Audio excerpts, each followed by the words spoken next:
Hello and welcome to the cutting room floor. We are so excited once again to go over this last Sunday's message. What this is all about, the cutting room floor, is we take Sunday's message and go a little deeper. And the main thing is answer any questions that you put out, because on Sunday mornings, it might be a little challenging probably to just throw questions in. I mean, we'd be there all day if we had questions all the way along. But then Tuesdays at 10 o'clock, we get together and we go over any questions that might have popped up, any questions that you put into the feed right now. I'm opening up on my phone. So if you put a question down, we will answer it. Take a moment also to share. We would love for you to share this and then tell others to jump on here as well. All right, so we have in the room a couple people. Let's start with Pastor Johnny. Pastor Johnny, what was like your biggest takeaway and a question? And by the way, this is all live, so we on the spot. Biggest On the spot. takeaway and biggest question that you had.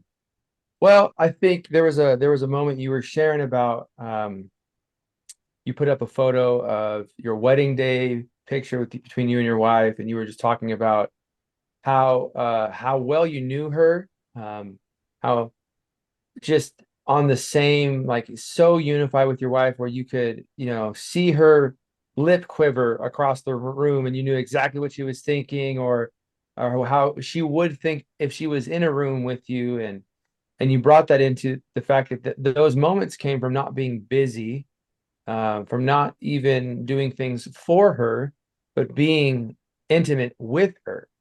And even in the times of just being and doing nothing, just being together. And how that's what we want to be with Jesus, right?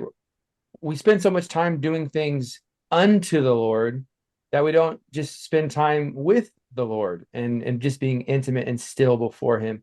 And that he has invited us into a place where if we take it, we could be in that same position where we could walk into a room and feel like, man, Lord, I know what you're thinking loud and clear. Or you see a person and I know what you would want to say to this person. Even just this morning, actually, this was on my heart. And I passed a guy. It was like 6 o'clock in the morning down in Fresno. A homeless man asleep under the overpass, raining, just pouring. And because I've been just being still with the Lord, it was just loud and clear exactly what his heart was. I had an extra burrito. I found a safe place to pull off the road and just went and met Blaine. I mean, I woke him up, so I felt kind of bad. um, but that comes from intimacy and intimacy inside of stillness. So that was moving for me, and even so much so that it bore fruit even just this morning. So that was powerful. Wow. I love that already had an impact. Yeah, that was, I don't know when that came in my journey. It's more recent, which is probably sad after 25 years of ministry. But somewhere along the way, I learned that the whole concept of marriage and the intimate relationship we have with our wives or our spouse, I should say, is an example of what God wants with us. And you talk to someone who can't put that together in a mature way, and they're like, "What are you talking about? That's weird." And it's like, no, no, Right. marriage is so much more about the stillness moments with this person who knows you and can cut deep with their words in good ways, not just bad ways. Of course, bad ways too, but in good ways, they can cut deep and say the things that you really need to hear that nobody else understands. That intimacy is exactly what God's looking for.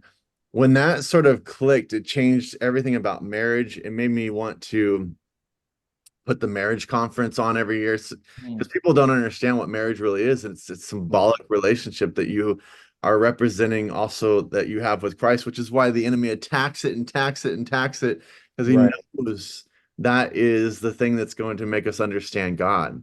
Yeah, absolutely. Anyway, I we could go on there, but let's stop there. Daniela, what was your biggest moment, kind of takeaway and question? Yeah, so Dylan and I, we came home and we were just talking about the sermon, how good it was, but we really like honed in on that idea of seasoning your meat. Like you should already have your meat. Church is there to season it, you know? Um, and your sermons, what you listen to. And so having that conversation just encouraged both of us to come more prepared in a sense, like have our meat ready when we get to church. And then what we hear, what we listen, that's just to top it all off. That's just the butter. That's just the chives, okay?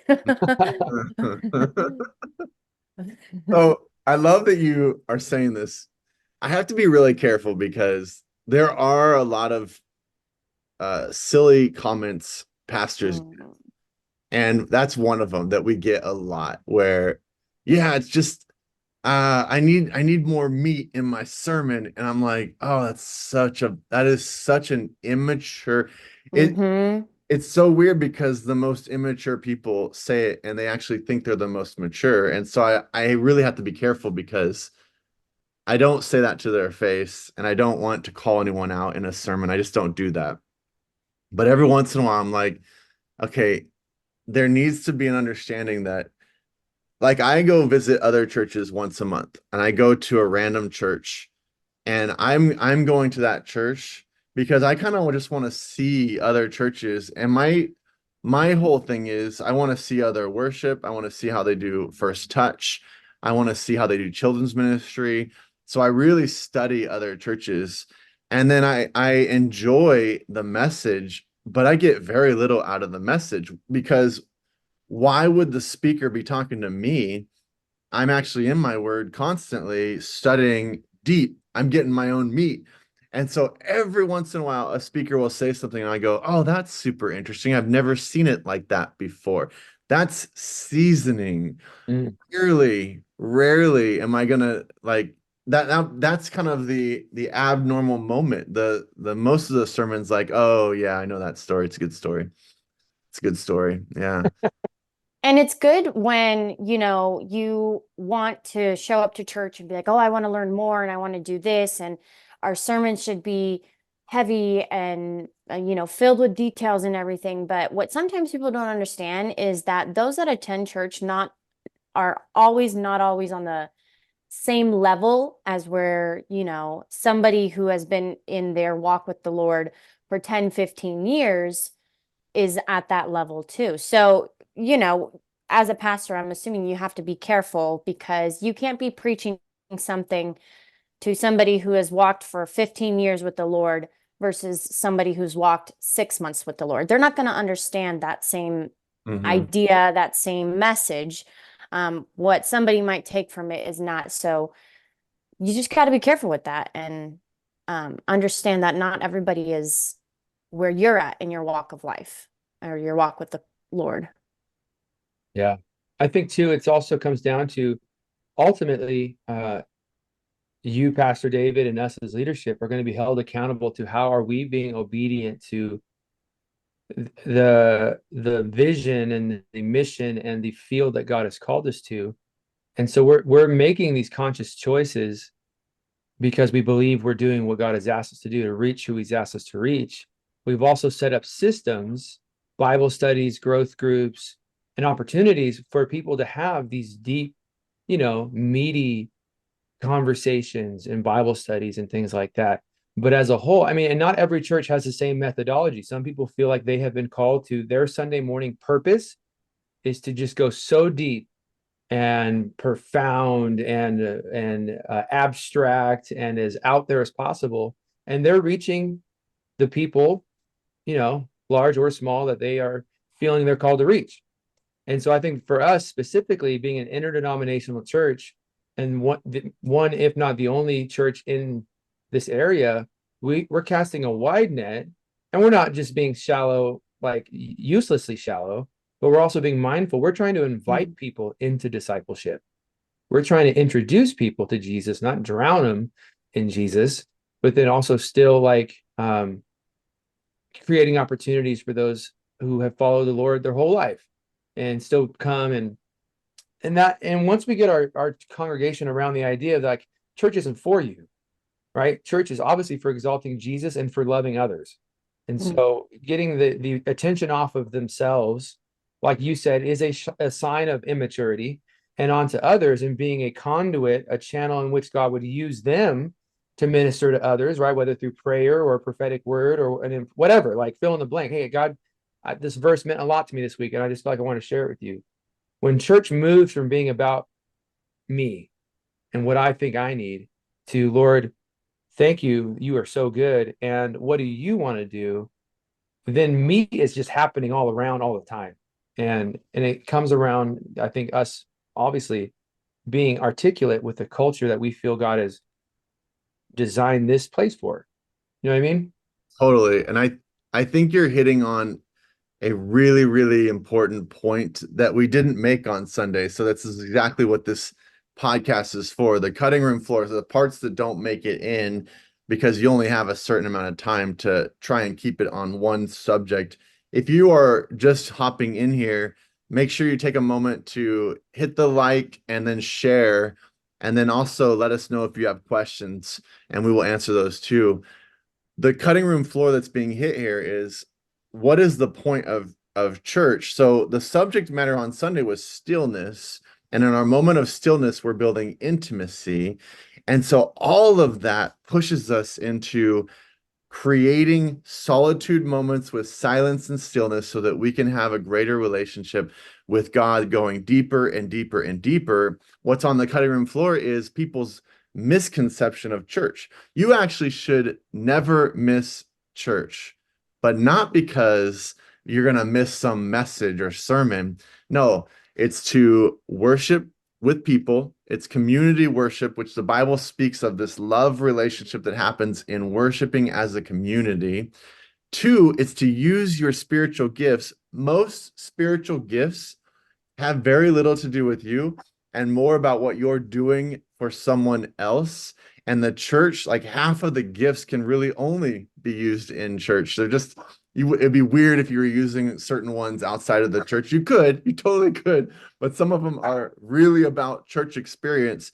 And then three, your deepest relationship with God is going to be how you serve and how you're using that on a weekly basis to meet someone's need. Now, can you do what Johnny did this morning with handing a burrito to someone? Absolutely. It should bleed out into every area of our life.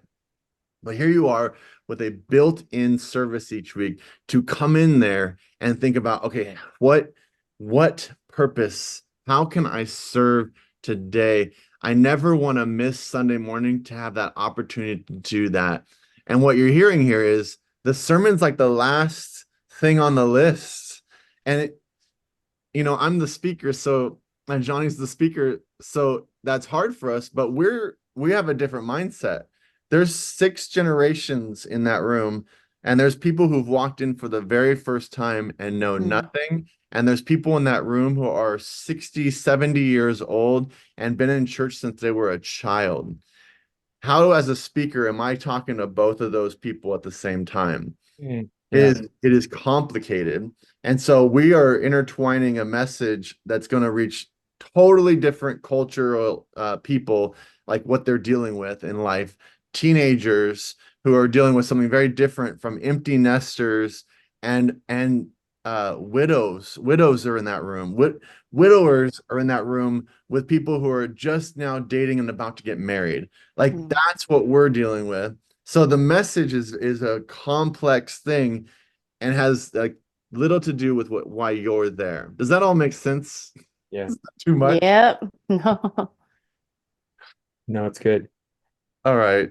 Something too, I think, at least as a consideration in my mind, and I don't know if this is good pastoring or not. Obviously, like you said, we are prayerfully asking Holy Spirit to, if he would, reveal to us how do we navigate that complex breadth of people. But generally, it's more like, okay, by faith, I just believe that your word is sufficient. And he does, and he makes a way. But also, it's like you said, the person that's in their word and with the Lord and walk with them for a long time, if they're disgruntled and they're unhappy, we're like, okay, I'm sorry you're feeling that way, and we're doing what we can to try to, meet these needs. But also, like, hey man, I'll see you in heaven. Like, if you Yeah. need to go somewhere where you can where this just can't work, like, we love you, and you've made it, man. You're gonna make it. We're trying to help people who don't know Jesus Yeah. encounter love and meet Jesus. So I think that is not every church's strategy. I think it's our specific one at this point. And some people don't like that. They don't like that thinking. But it's like you said, the big picture is there are people who are lost who live right down the street. And there are people who have been saved and are fat off the vine, who have lost the focus, who we will see in heaven, I believe. And we do what we can, but also, like, not about us. Yeah. Yeah. Danielle, anything else to add to that issue before we move on to the next one? I mean, I think that the idea of what we've been talking about is the whole focus point of our church. Empower, equip, and engage. Like, you're there to learn, and you're there to be a sponge, absorb what you can. You're there to get equipped with what you can, but you also equip yourself, obviously, throughout your um, devotional time and being intimate with the Lord. And then we are called to engage. Then we are called to go out. We're called to be a part of our community, and that doesn't happen when you just stay within your church confine. You have to engage and go out into the world, and you have to you you know engage with people. Yeah. So and you don't learn that stuff just by staying in the confines of church and just going to church Sunday mornings, learning what you can, and then moving on with your week. Um, I think sometimes that's what people focus on too. I go to church on Sunday. What can I learn from this Sunday? And then that's it. I've checked the box off the list. Um, and attending church is it's so much more than that. It's community, it's powerful, it's awesome. So Yeah. I Community, encourage everyone to go to church. community is like the best part. And Yeah. anyway, Tim Miller wrote, "What can we do as a church that makes a space or encourages people to use their gifts?" Tim, thank you for writing that because I'm just assuming people understand when I said gifts. So, and that's a bad assumption because spiritual gifts, a lot of times people don't even know you have this like superpower from God that He puts in you to then use on a daily basis, but especially in a church setting, you're part of what happens. You're part of community. So there's several spiritual gifts. So I should probably, instead of trying to teach them, go to next steps. So we have next steps because we knew this was an issue. And next steps really builds from learning about our church, learning about your purpose, learning your spiritual gifts that the Bible talks about. So we have like a whole test that you take and everything, and you learn about them and we talk about them. And then learning about Bible studies, that's part of next steps, and how Bible studies takes you much deeper to where now you have hours to just talk and get to know each other, but also talk about Sunday mornings. And then service is in there. Service is, we always, I know from an outsider perspective, it's like you just want free labor to help you make church happen. And it's like, well, church would happen whether anyone did anything. We could just show up, play some songs, and talk. Service was actually us trying to help everyone be involved, because when you're involved with something, you care about it. Same with giving. When you give, you actually care about what happens there. Those that just come, don't serve, and don't give, that you don't really care what's happening. That changes your whole perspective on not only the church, but your own personal walk with God when you're involved in those areas. And then we move the last class of next steps is mission. What does it mean to be on mission? Is that really just those guys far off in some international hut in the middle of Africa? Is that missions? No, there's so much more. So next steps, we walk you through that. And that starts February 18th. Right now is a bad time to be starting stuff like that because everyone's in Christmas and New Year's mind. So February 18th, jump into those, and then it walks you through every part of that so that you are more involved. Did I answer that well enough for you, Tim? Was that good? What do you I forgot, Johnny? I think he was also looking for like just practical expressions of it. Like, what would that look like for people to come and use their gifts? And I think, there's opportunities like we have ministries, like you said, places to serve. If you got the gift, like I know Tim likes to operate in this gifting of, God likes to give him a word for people. A prayer team would be great for that, where you humbly submit, hey, does this resonate with you? God just put this on my heart. If you're a hospitality, you're a greeter, you're, like all these different places, like you said, we've made, that's what they're for. I think sometimes we're looking for like maybe more loose and spontaneous expressions of like, signs and wonders gifts. And I think with those, it's just like as God would lead people, maybe like pre and post service and in community, right? We Hmm. were loving people and praying for people. Sometimes, there's not always the right way to make this is the part of the service where we will have a tongue spoken. Like some people do that. I don't think we're ever going to do that. But also just being able to know that this is a place where we've set the standard of we focus on Jesus, but you have the liberty of Christ and his calling on your life and the gifts he's given you, as long as we're preferring one another. And so that can take so many shapes. Like I know we have this is not a spiritual gift, but we have some parishioners that love to worship through the expression of flags and dancing. There's a place for you. You know what I mean? So that's why I really enjoy serving at this church, because it has an opportunity to look a lot like heaven in the myriad of expressions of worship and adoration towards Jesus. Yeah, my style of leadership has always been, God, whatever you bring, we will pour gasoline on the fire that you're already Mm, doing. So however we can pour gas on fire, then that's what we're going to do. For example, a church I worked at a few previous times, there was someone who was incredible with making videos and like movies. And so our whole like church got really good at putting on these massive productions with video and movies. And what's so funny about that is it really connected and had a dramatic like effect on a lot of people's lives. Now here we don't have that. And so it's not like we're going to manufacture, we got to bring this back. Instead, what we say is, okay, who has God brought?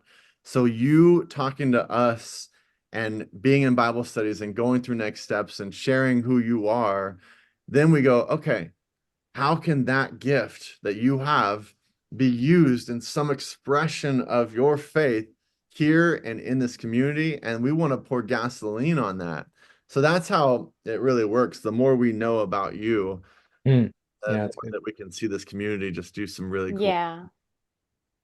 I think that sometimes what a lot of people when they come to church and they're like, "Oh, I want to serve," um a lot of people sometimes tend to think that serving consists of being up on stage or being in front of a camera or being like the first person they see when they walk into church or like a more um prominent role, let's say.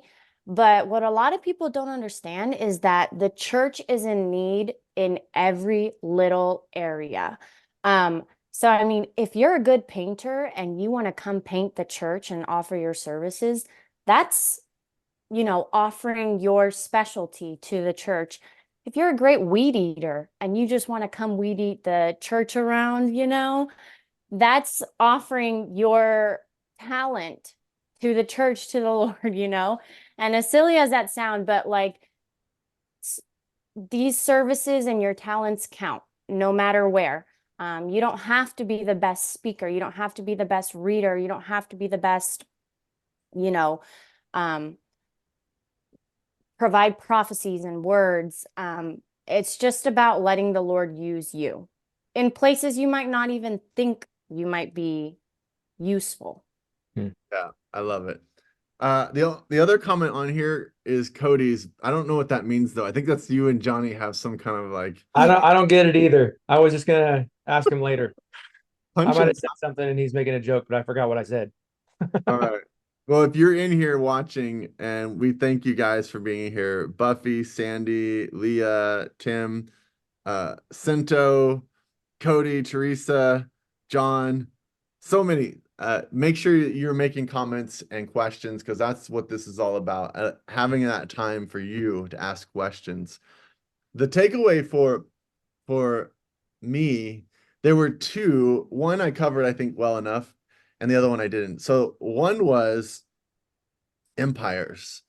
And when I started going down a rabbit hole on one of it takes me like 5 days to write a message. So one of the days I just went down this rabbit hole of what's the order of empires in our world?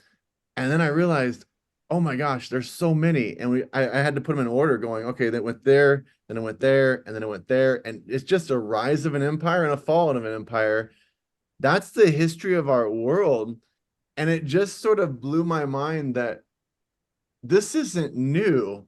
The idea of the world being in complete, it's not chaos because the empire does have order, but it's controlled by something here and in the world's mind, not God. And yet the stories of God, and so this is where I'm going to go Sunday. In the midst of the Egyptian empire, there's a story of Esther who must have had many silent nights, which is I'm giving away too much of my Sunday morning. That's the silent night's going to be Esther's silent nights, and how we have these silent nights as well in the midst of a chaotic world, and we have to continue to carve these times in. Anyway, I feel like I covered that fine, and you guys, if you have questions about it, can ask. The one I didn't was God of Jacob. So the other aspect is, where is our fortress? And our fortress is the God of Jacob. So I was like, how far do I go with that? Because that's really talking about Israel. It was a way, the Old Testament. So it started out as the God of Jacob is the Israelites. And the Israelites are always calling back to their great mentors. So Jacob's just one of, Moses, Abraham. So it was the God of Moses, the God of Abraham, the God of Jacob. And then finally they become the Israelite people. And so the fortress of the Israelites is God, but it also pulled in a lot of what those early leaders did, in that they had this incredible relationship with God. Everything they did, they prayed and asked God, what do you want me to do? What do you want me to do? What do you want me to do? Because God was their fortress. And so that symbolic statement kind of continued on, and then later was just the Israelite people. Did that all make sense, or any questions that you two have? No, No, I think it's so telling of how God likes to work. I think of obviously like Gideon stories, like we call them like the underdog story, but really what it's all about is that Jesus just doesn't like to share his glory with anybody. And so there's a King David, I think, says that, some put their hopes in chariots and some put their hope in horses, or we put our hope in the Lord, right? Like we're not winning these wars, and we're not surviving despite almost every empire you named has tried to like eradicate, not every one of them, but a lot of them, the Israelite people, because they are there by God's sustaining hand, that God's promise keeping nature. He chose in his wisdom to set his affection on a people, and he has made them precious promises, and it's not in his nature to be like, well, I think I'm over this and moving on, right? And just allow them to be utterly abandoned. He's always faithful, even through times of what we perceive as humans, like, man, God, where are you in that season? That sucked pretty hard. Even in those ones, he's not allowing them to be utterly cast down and destroyed. So, and he gets the glory for it. How did they survive? Only God. And so what an abhorrent insult to God to put in any kind of other explanation to it. Right? Like, no, that wasn't the Lord. That was X, Y, and Z. And he's like, are you kidding me? Like, who are you? Where were you when I laid the foundations of the earth? We're doing Job. Yeah. Dude, that's a great point. I don't know how people, so if you don't believe in God at all, you have to look at that right there and go, even today, there's I just saw a map, and there's like 18 countries that want to eliminate the Jews from the world. Like they're Whoa. trying, like they went to war just now, literally just a few months ago, to once again eradicate the world of this group of people. The same thing happening when the Egyptians were in power, a little bit with the Romans, obviously with, you know, the Germans. How do I say that in a nice way? That was a really anyway. So over and over and over and over the same thing, and you think what could you possibly think other than obviously this is the devil, the enemy, over and over trying to get the same thing that happens. And here we are in what we call the American Empire. It's still happening. We're not, I don't think we're doing it, obviously. That's a terrible hole we'd go down, but Yeah. it's still happening in this empire. So how do you not just know that obviously it's a God, like this whole thing is so real, it's unbelievable that anybody could say otherwise. I don't know. Am I going too far? I don't think so. I think it's always been about the line, the lineage, and the land, all the way back to Abraham. Um, right? And this is a whole nother topic, but which line does the covenant of God, which includes the land and the lineage from which Messiah would come from, which line is it? Is it Ishmael or is it Isaac? And obviously, there's two very, very strong camps that are juxtaposed entirely. Um, the is I think the Islamic belief is that the Torah, the Hebrew scriptures, got it backwards. That Ishmael was the blessed son, and that's where the lineage would come from, and that's who the land belongs to. So, but to what you said, it's absolutely just a age-old demonic assault against God's plan and purposes in the earth. Um, and thankfully, He's given us, like you said on your sermon, the back of the book, where He once for all finally diminishes or dominates and eliminates the enemy, his weapons, his presence even in the earth. But up until that point, we're going to continue to see whatever front this agenda is wearing, it's still going to be attacking the land, the lineage, and the line, and which is the people of Israel. Yeah. And how can you look at that and go, if there's not spiritual warfare, if there's not um something else much, much bigger, and it's all we just live and we do the best we can and we die and it's over. Do you really think like this would happen over and over and over? It's the same story every single time, every single empire. How can you not see that that's a spiritual warfare thing happening and then take it to the next level? So sure, you agree with that. The next level is then God's real. Next level is that means Jesus is real. Well, if Jesus is real, then what is my relationship with him? Am I Mm, really, if I think this part's real, that right. means heaven and hell is real. And if heaven and hell is real, am I really going to just hope that I make it in? Why? Like I'm going into full preacher pastor mode, but how can you sit there and not go to the next level of I better make sure my relationship with Jesus Christ is correct, and therefore I'll bring it all the way back, have the moments of intimate stillness with him, because Wow, ultimately it's going to be the only thing that matters, right? that was amazing. Right. Thank you. There you go. It just breaks my heart. I'm almost tearful because it breaks my heart. How can you see all this and not take it to the next level and want this deeper relationship with Jesus? Hmm. I don't know. We're out of time. Danielle, close this off. What are your final thoughts? I think it's just, I mean, I really like how you're saying it's like a snowball effect. You kind of just start thinking on a little thought, and then it's funny how Jesus starts working and starts saying like, well, what about this? And what about this? And what about this? So I think Jesus just works in awesome ways and intentional ways. And I think that's how we should model our intentions as a church as well. True.